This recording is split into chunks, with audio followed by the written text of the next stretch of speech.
Hey, all, and welcome back. And today's episode is part two. We're continuing a conversation with a panel of parents on what not to do.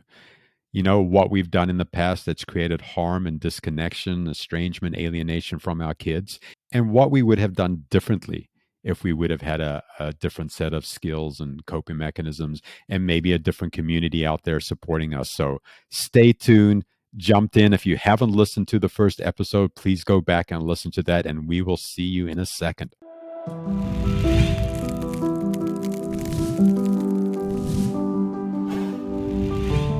Each time I have connected with my kids in the past, I've asked them about their siblings and what's going on. Sometimes I've asked them about their mom and what's going on with that. And a lot of times I've come to learn that I was just trying to calm my own nervous system by getting some information because I really didn't know what was going on. And I thought if I had more information, I would feel better. And what I've come to learn, a lot of times I leave a conversation with kind of an emotional and spiritual hangover. And those aren't caused by my daughter or someone else that I'm with. Those are caused by me wanting to ask different questions. Those are caused by me wanting different information. And the thing about information is that sometimes it's good and sometimes it can settle the nervous system and sometimes it just upregulates the nervous system. So part of my learning on what not to do is don't ask questions that I don't want to hear the answers to. I'm going to repeat that one time. Don't ask questions that I don't want to hear the answer to. Man, I've created so much pain and anxiety and discord in my life by asking a question just because I was looking for some relief. And I was trying to get that relief at the expense of my daughters. So at the end of this episode, I'm going to give you some great boundary exercises that you can practice out in the world and with people that are a little bit lower threshold than your kids. You can practice this with people in your community, partner, some random places again where there's a lower buy-in rate, where there's not going to be harm or you're not necessarily going to be upregulated. So let's jump right into the show. And I just want to go back to a point Renèe made earlier in the show that we're doing the best we can with the skills that we currently have. And as we talk about boundaries or as we talk about some different topics, this does not mean that you're defective or I'm defective. There's something wrong that we're doing. We're just growing as human beings and we're checking out where we made some mistakes and where we could have done stuff differently. And again, the point in us sharing this podcast with you is hopefully you don't have to make the same mistakes. And if you are in the mistake, hopefully you can correct your course. You can attend some meetings, look for some other resources to help you out. This is really about healing. This isn't about judgment or shaming or wish I could have, wish I would have. This is just about changing the direction of some of our relationships and hopefully creating connection instead of disconnection. So we're going to jump into this next topic, which is a little tricky, and it's, have I used my kids to regulate my nervous system? Right? So what I'm actually asking is, like, I'm really anxious, I'm upset, I'm scared my kid's not going to talk to me, something else is happening in my marriage or my family or somewhere else, and I go to my kid to have a conversation from this really upregulated, desperate place. And have I gone to my kids to try use them to kind of like calm me down and soothe me? So it's a tricky question, and how this applies to estrangement, disconnection, alienation. I would just like you to both share your couple-minute view on that. And let's start with you first, Renèe. Oh boy, did I do that. Um, I was in so much pain and discomfort. And of course, my children were the ones that I was mainly around during this time since their dad had left. And when we were together, I tried to get information from them. I told them things that weren't appropriate to tell them. But then, even once they began living with their dad, um, I made the mistake of thinking that I would be whole as long as they loved me. So my self concept was based on whether or not they reached out to me, whether or not they took my call, whether or not they were there when I went to pick them up. And when they weren't there or they wouldn't take my call, immediately my self esteem just took a dive. Obviously, they don't love me. And so I gave them a lot of power that frankly wasn't good for any of us. And so I know for a fact that I did the very thing that you're talking about. And unfortunately, more than once. And, even years later, when the alienation had been going on 8 years, 10 years, I was still so raw and emotional that I would hear a song on the radio and then I would call and leave them a message about, oh, I just heard this song and all I want you to be is a man of your word, because those were the words in the song. And I was just looking for any kind of relief and I couldn't find it no matter what I did. So a lot of my tools back then, and I use that term loosely, were not very functional. They were extremely dysfunctional. But again, I was using the best tools I had at the time. Mm, mm. Thank you, Renee. And as you bring up tools, what I'm understanding is at that time, you didn't have any tools to regulate yourself. You didn't have a real great way to ground yourself. So instead of going to a meeting, calling a friend that was experiencing something similar, you would go into the kids and hoping that they could help calm you down or just tell you that they love you just to get a little bit of relief. And your tools today look different, is what I'm hearing. And what would your tool look like today if you feel hyper emotional, needed something, or missing your kids? What would you do instead? Today, I talk to another adult, and usually it's another adult that can relate to my situation. I talked to a lot of people about not having a relationship with my kids over the years. And I think every parent that's in this situation has seen that look from people that don't understand. And it's that look of, how come you don't have a relationship with either of your kids? And you can just see the wheels turning, like, obviously you did something. Obviously you were wrong, or you're a drug addict, or something you did made this situation the mess that it is. And while I did have a small part, I've done nothing even close to causing me to not have a relationship with my kids. Mm-hmm. Thank you, Renee. Thank you so much. And Georgette, same question, please. Yes, I can 100% relate with that. Um, and I absolutely thought I wasn't doing anything harmful.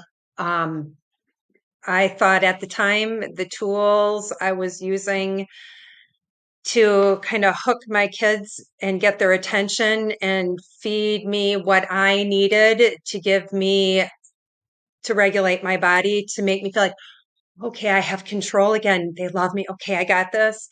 It was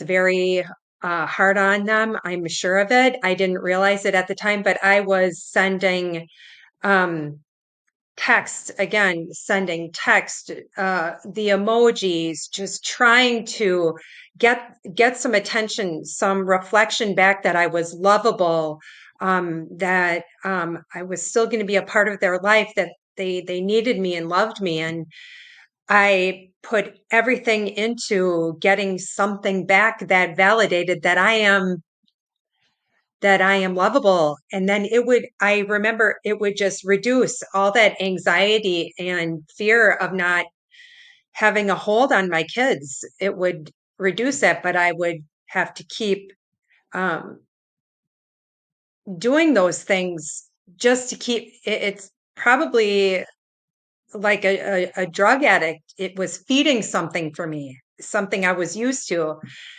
And it wasn't until I got into the program and started learning how detrimental that tool probably was for my kids, I was able to start backing away and um, uh, using a better way of getting my needs met.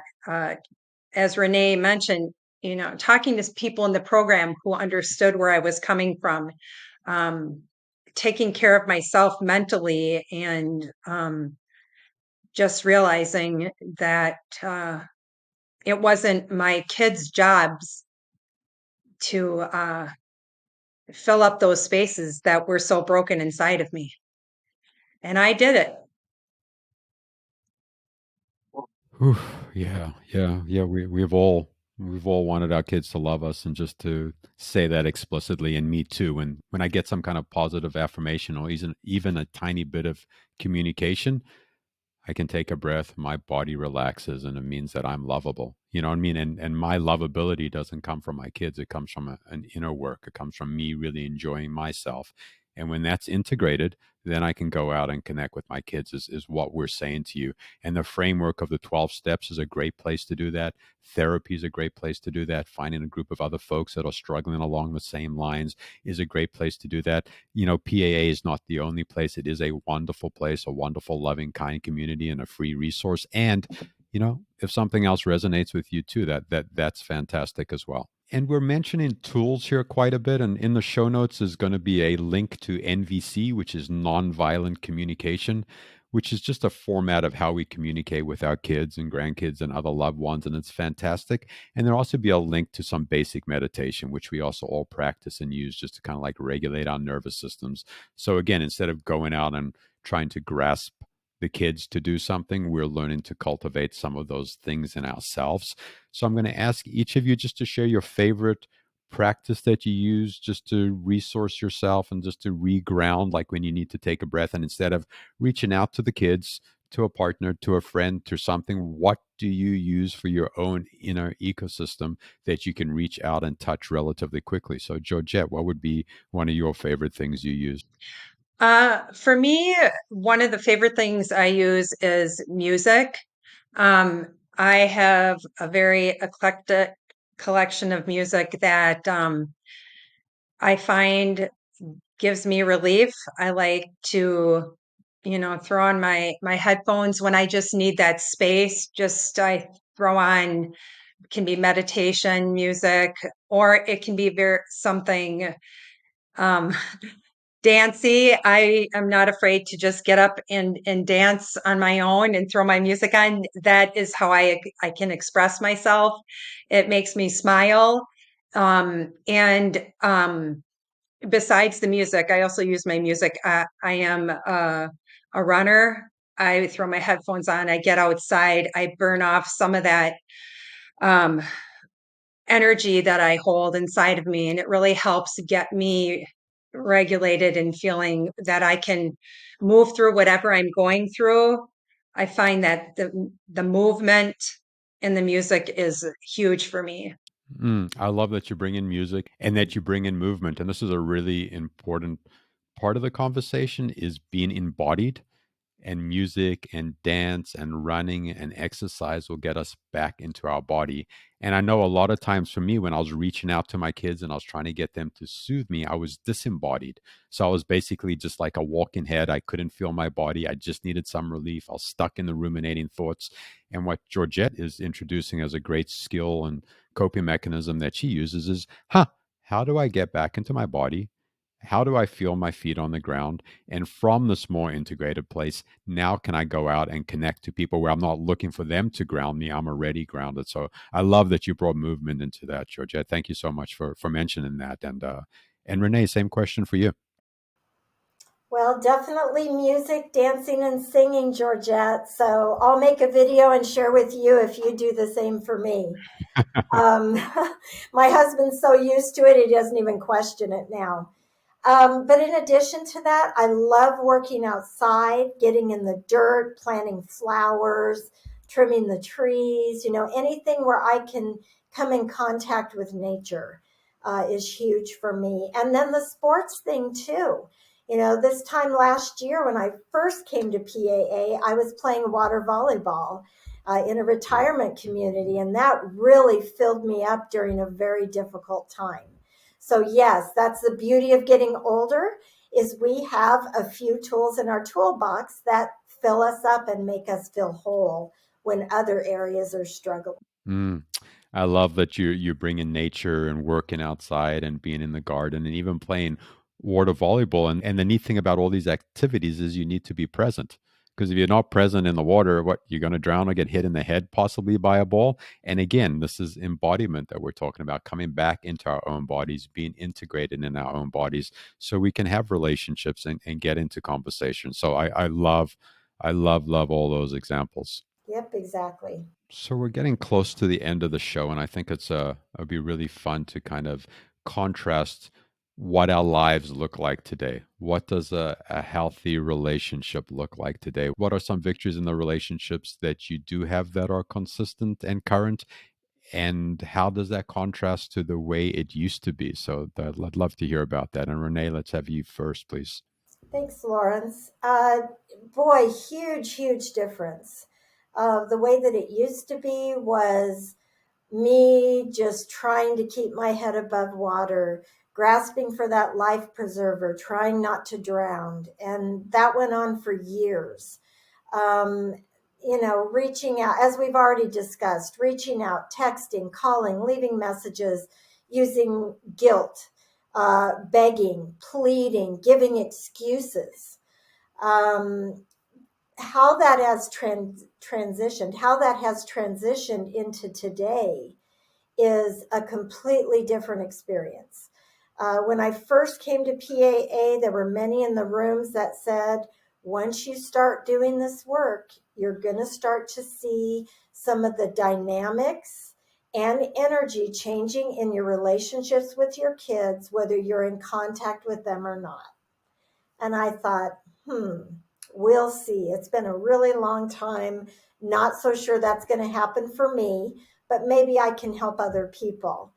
And several months ago, my youngest son, I regularly, and when I say regularly now, it's about every 6 months, send him a text and say, hey, how are you doing? And never hear back from him. And a few months ago, he sent me without PAA, what would have been a very difficult text, where he actually responded and said, you know what, Mom? You have ruined my life. You abandoned me. I don't have good relationships with women because of you. And just went on down the list of what he'd been holding for 20 years. And rather than take it personal, I paused, as you all have taught me to do. I called my sponsor in PAA and discussed things with her. And I took 6 hours to respond back to him. And I said, you know what, hon? You're absolutely right. And I am so grateful that you shared that with me. If there's ever anything I can do to make it up to you, please let me know. I did not hear from him for a couple months. And then suddenly, last month or two, he sent me a message and said, Mom, could I call you? And I said, of course. And when he did call, it was nothing about the past. Everything was about what's going on now. It's like we were catching up. And over 2.5 hours, he talked almost constantly, trying to update me and catch me up on what had been going on in his life. And rather than get on that excitement bandwagon like I'd done in the past, if any little thing came to me, a text, any little thing, I would take it and blow it completely out of proportion. But during that conversation, I was able to be present in my body, listen to what he was saying, take it in, be responsive. But as soon as we hung up, I said to myself, and it may be another 5 years, no expectations. Just last week, I heard from my oldest son for the first time in years, and very much the same in our conversation. No talk of history, the past, no talk of I missed you so much. It's all today going forward. How are you? How's your job? I didn't ask a lot of questions. In both cases, I allowed my children to determine the direction of the conversation. And both of those conversations ended in a very positive way. My oldest son said, Mom, I hope you know you can call me anytime. Whereas 5 years ago, it was a different conversation of please don't ever call me again. Don't send my kids any gifts and so on. And then he also said, and I waited for his lead on this, he also said, I love you. And I said, well, I love you too. And thank you so much for reaching out to me. So it was very different. I don't get to navigate or control those contacts with my kids. So the other difference that for me is notable is I'm not on any kind of a high now. Yes, I've spoken to my children and it was wonderful and I'm so grateful. but I'm not going out buying lottery tickets, booking a flight to go see them. I'm just satisfied. And that's what recovery has done for me. It's taught me how to be satisfied with the space I'm in right now. I don't need it to be better than everyone else or less than everyone else. So I'm feeling extremely grateful today. Wow, that is so powerful having contact with your younger son and your older son after all these years and not needing them to regulate you, showing up as a regulated adult and just loving them. And I love the point you made about just staying present and also giving them some agency and autonomy to lead the conversation and say I love you or say it, call me, versus the past, which is trying to like squeeze something out of them that they weren't ready to give. What a victory. And I just want to touch on one point you made, that it's been years and years and that you've been around program for a year or two. So what I'm hearing is the year or two in program has shifted your communication and responses drastically, so you were able to have these conversations and stay in a 2.5 hour conversation versus blowing it up in the first couple minutes. Does that sound about accurate? That's exactly accurate. It catapulted me almost from childhood when, I was in so much pain into responding like an adult, in letting someone else navigate the road. Like, I don't need to fix it, I don't need to change it. And the only place that I learned that was in PAA. Beautiful, beautiful, really, really, really powerful. And there's some great stuff to learn in the community. And again, there's a bunch of great resources. There's some wonderful people to talk to. There's all kinds of folks to connect to, and and there might be a different support group that resonates with you more. And we'll also have a podcast talking more about what the community looks like, what it is, what it isn't. And there's great resources in the show notes so you can understand a little bit more, because you must probably have heard about different 12-step programs and stuff. And a great place to educate yourself. And Georgette, same question for you. Thanks, Lawrence. So the blessing for me even today is the people in PAA, like Renèe, people that who are paving the way for me, who are walking before me and sharing some of the things that they've been through as far as this goes. Um, I can look forward to if and when my children who have stepped away for a time, I can accept that and allow them to do what they need to do in their life. And that's huge for me, to just have a regulated feeling about allowing them to live their life, that I don't have to control it. That's a relationship. I'm allowing them to do what needs doing without me sticking my fingers in there and messing it up, and letting them find answers to some of the things they're trying to go through. On the other hand, the beauty of my other relationships in my life is because of being in the program, I'm starting to test the waters with my parents, just with some of the things with nonviolent communication. How can I test the waters of trying to step into a different dialogue with my mom and dad? It's foreign to them. I'm a different person, and I'm gently trying to plug those things into. I have an estranged relationship with my mom and dad, but I'm trying to use my new tools to kind of bring them into my world.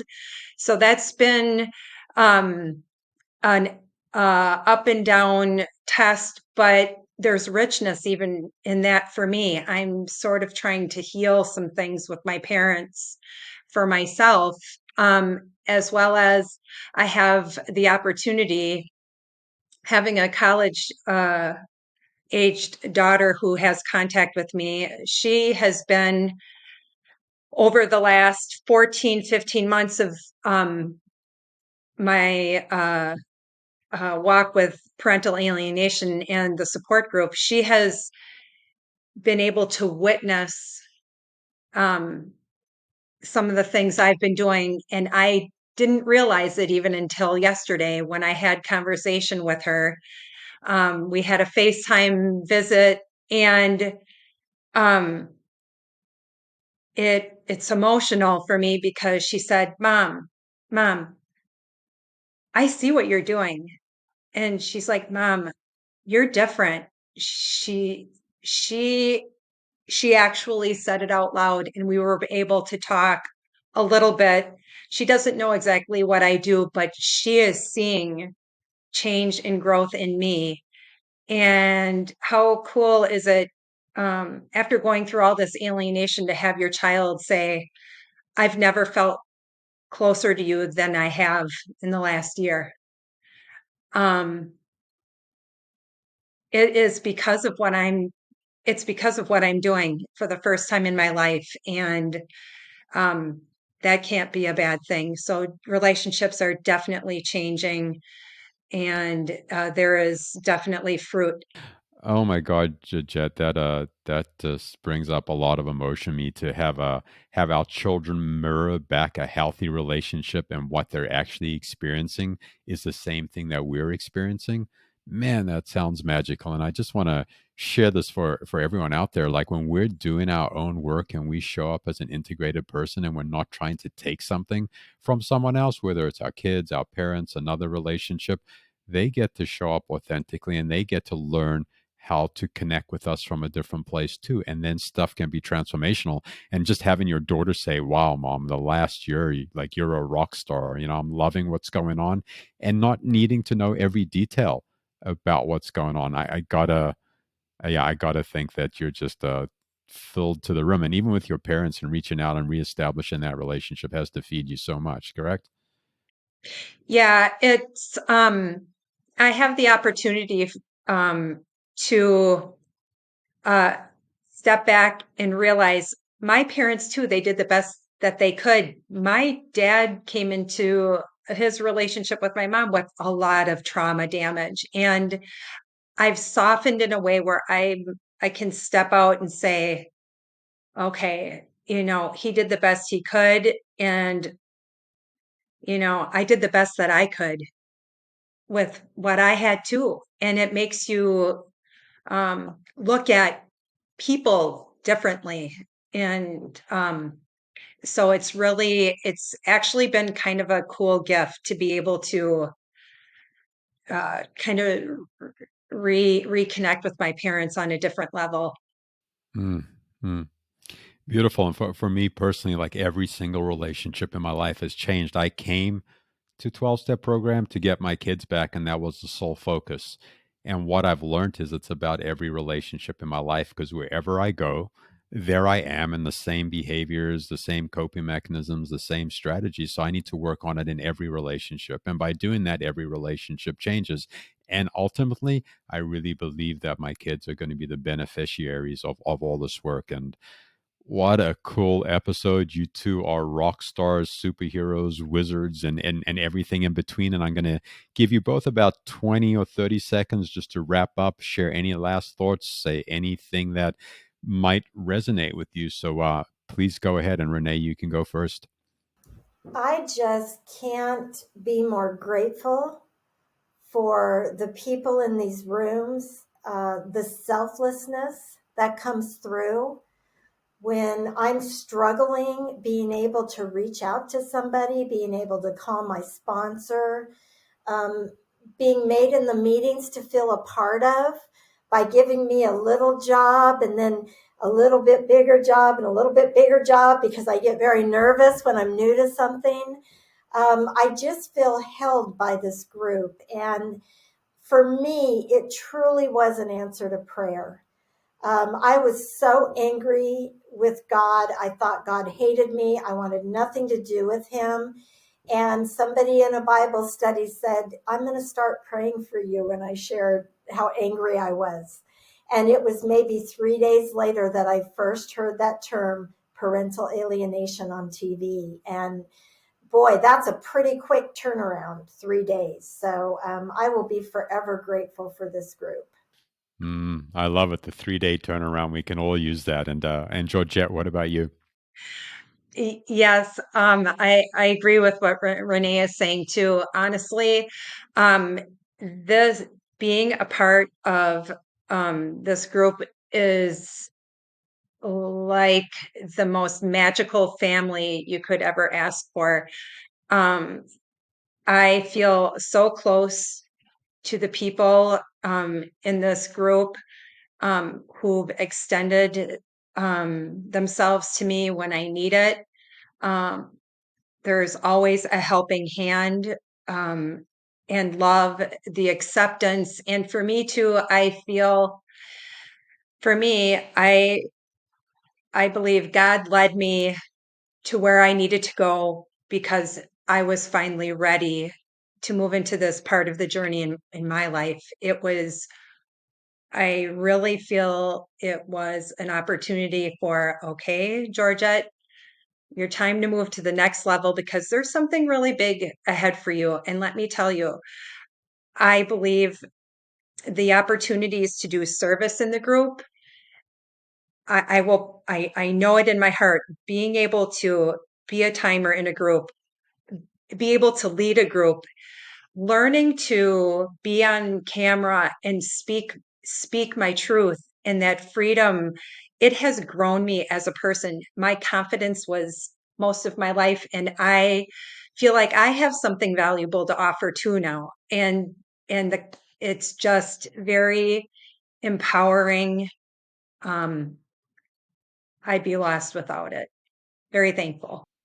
Wow. I love that. So many wonderful takeaways and growth and opportunity for creativity and continued growth. And we've covered a lot on the show today. So there's an email address in the show notes if you want to send out a question, any kind of comments. We would love to hear that. If there's any topics that we've touched on, you'd like us to go a little bit deeper with panels or professionals in the future, please let us know. And ladies, thank you so much for your time. I really, really appreciate it. You've both been phenomenal, and I'm really excited to see what happens next. Thank you too, Lawrence. It's been a pleasure. Wow, what a great show, and we've heard so much. Again, we're talking about boundaries and what a boundary looks like, and the difference between a boundary and a wall. We're talking about family of origin and our initial families with our parents and our siblings and what we learned in there and how we take that out into all our other relationships and kind of create the same cycle of connection and disconnection, and how this affected how we raised our kids and even the relationships we have with our ex-partners. So some really rich information there that was shared today. And we also talk about what the relationships look like today and the huge healing transformations that happen. And at the end of the show, my God, Georgette shared such a beautiful gem about a reflection her daughter shared over the last year that, wow, this is the best version of my mom I've ever had. And if I was going to tell you just one thing to take away from today's episode is it's a practice. It's a slow trudge, and we try to be the best version of the selves we can be, but it takes time and it takes work. And someone once shared with me, time takes time. And when I heard that, I wanted to tell him to go jump out a window or something to that effect. And my experience is that time does take time. As I learn new skills, I got to practice them. As I practice them, they get a little bit more ingrained in my body. And then I start practicing something else. And a year or two later, I have some reflections and see where there are places, even in the tools that I'm practicing right now, that can use improvement. So this is an evolution. It's a slow process. It took me 40 some odd years to start the process, and it's going to take a long time to work on those skills and those muscles and for those to change. And I think you will have a similar experience too. Oh, boundaries. And I promised you that I would share some stuff on boundaries. So what I want you to do is I want you to just make a list, maybe 5 to 10 things of where you have established a boundary. In the second column on this list, I want you to write down what boundary you established. And I want you to consider, was this a boundary or was this a wall? And thirdly, I want you to write down what you would have said differently through a different framework, through the lens of being embodied and present for yourself. And what I'm going to do in the show notes is I'm going to put a link of a practice that you can click on right after this podcast, and you can actually try out the boundaries and see how they can transform. And there'll be a little bit of different direction to let you know how to work with your boundaries, how to change the languaging, and how to practice with someone in your family or a friend or your partner just to see how those land. And you definitely want to come back for the next episode. So the next episode is going to be really, really, really cool. We're going to have Dr. Lynn Steinberg here, and we're going to be talking specifically about representing yourself pro se in court. And what pro se means is you're going into court without an attorney, and you're actually addressing the judge and representing yourself and acting on your own behalf.